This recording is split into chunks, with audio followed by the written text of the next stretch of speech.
Hi, my name is Marshall Cole. Creating this presentation for those who are utilizing or want to use digital learning in the future or presently do, and how they want to give extra training or just bring it into their school. This is for all teachers. I mean, because now today's day and age, we all will learn some kind or integrate some kind of technology.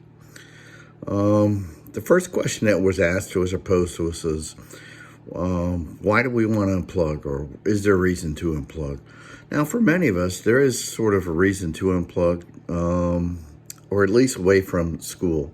In our lives, I have children who come to me in my class, and they are tired from the night before because they've been up all night and they've been doing their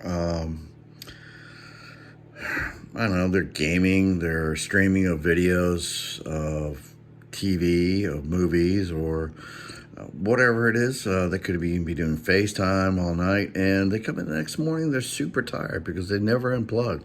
They're literally tethered to that phone, or maybe it's their computer or whatever device they're using.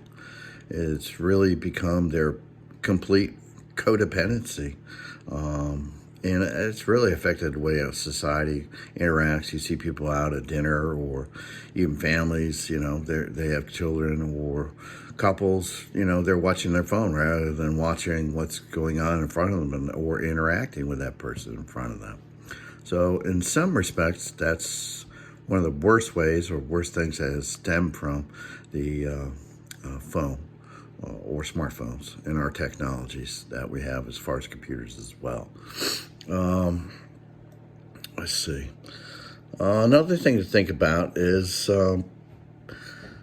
it causes way too many distractions in life, like I was alluding to before.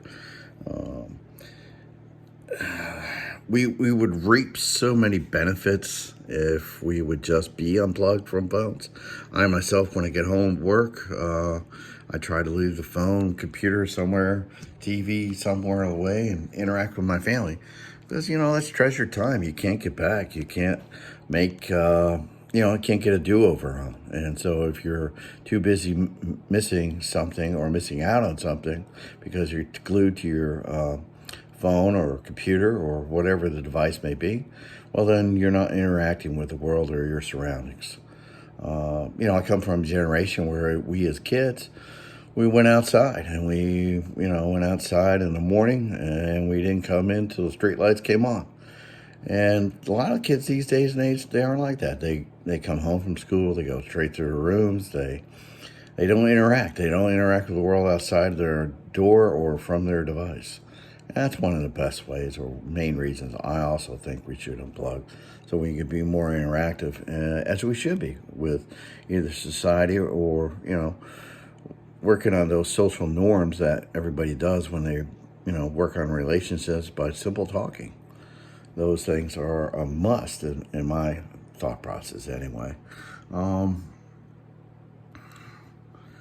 Let's see, when did this happen to us? So I would say that the support of technology or the enhancement of technology in order to change our world probably stemmed from, what's that guy? Steve Jobs. Steve Jobs in 2007 created our first smartphone, or a phone that was, able to access the internet, had many apps, and it did many more things than just our average flip phones ever did.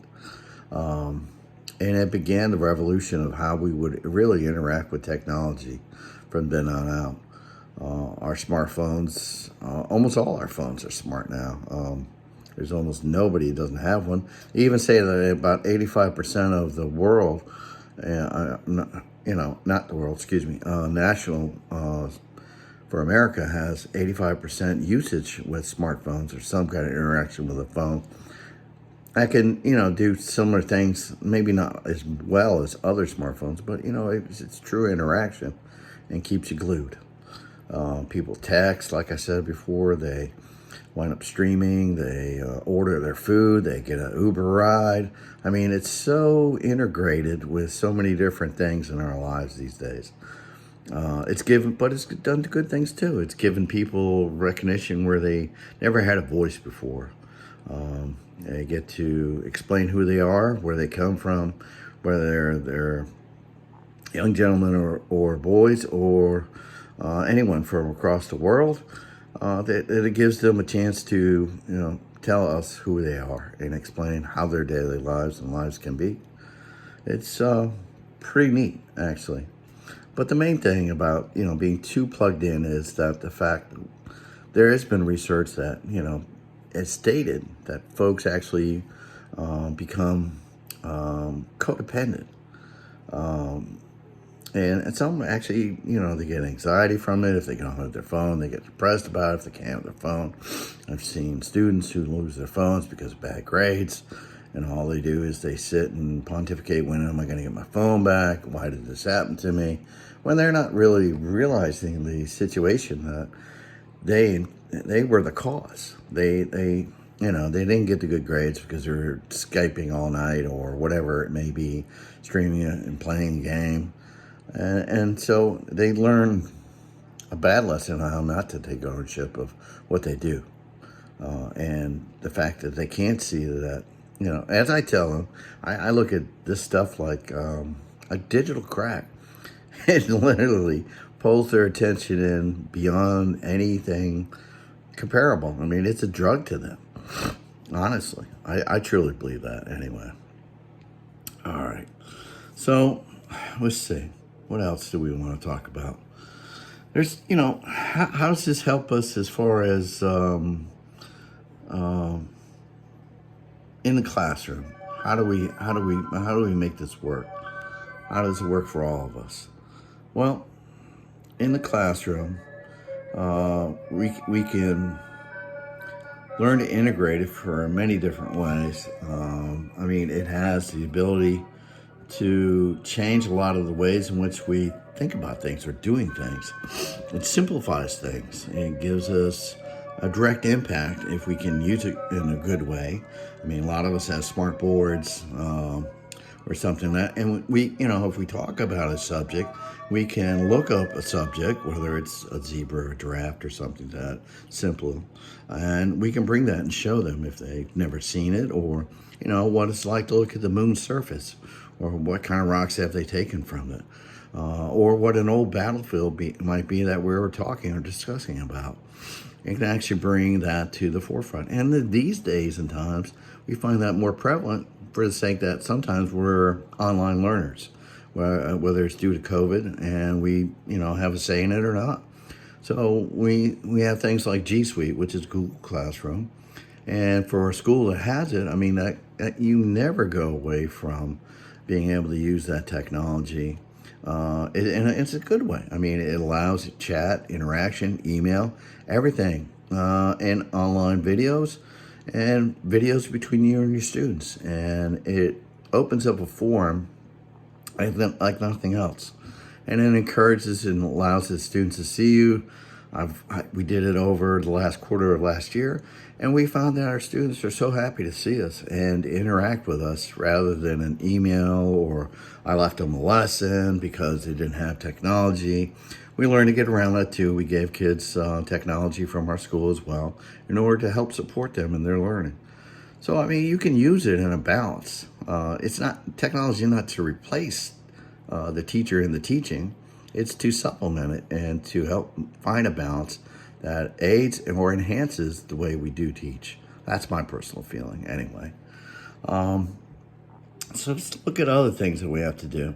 So how do we get everybody technology-wise plugged in? I do find that, a lot of our teachers that haven't grown up with technology, they don't know how to deal with it as well as others. So you have to find some way to do that. If we get new software or new teaching tools, we have info services that will help them with some kind of professional development to, do better with the software that's going to be given to them. We have chair leads. So the chair leads have certain steps that they take in order to facilitate the grade and how it will go about its learning to reach the state standards and with what they have as far as the technology to use and integration of the textbooks and whatever they are using as well. The G Suite, when we introduced that, we had to have many in services to teach the teachers how to utilize it. We made a staff that was dedicated to that solely alone. And we had, an online presence where we left them ways to go find examples of issues we had, with questions, answers, and things that would help lead them to discovering how to fix their issues. We also have online help desks that would help them as well, and we had teachers who were what we call mentors in each grade, and this helped to alleviate any or additional problems that we found along the way. And this wound up being one of the best things for us because we're struggling, like I guess most were, trying to fulfill that COVID need and still teach. And it's not an easy thing to get around, but it's a good thing. So there are some things that also I want to talk about, which is ways in which technology, how do you evaluate? How do you think it's good for you? How are you going to use it wisely or correctly? And I often think, like, number one, does the tool or the information I get help me with the needs of my students? In other words, is it fitting their needs? Is the tool simply a digital version of existing lesson or activity? If you look at the line now, there's teachers pay teachers, and people already have invented the wheel, and you don't have to reinvent it, and it could coincide with your lesson that you want to achieve for your students. Does the tool integrate easily in my classroom? In other words, does there extra things that I have to do in order to make this work? Or can I, utilize what I have and do just fine? Is there professional development available that would help me or, other staff in order to possibly get it for the school? Or it's something that the school may have and most of us don't know about it, which is something that, is, unknown to some folks because, if you don't ask, you don't know. Does the student tool meet their student's current level or skill? Is it adaptive? Will it respond to that? Can you customize it? There are many tools that will work that way in many different subjects. And it'll give you a summary of their goals met or not met automatically, instantaneously, so you can make changes on the go. Does the tool provide valuable reports? And that kind of goes to the last statements I'm making. They definitely do.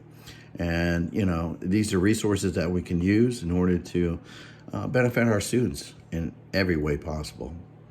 That's it for my video, and thank you for listening to me right for this night.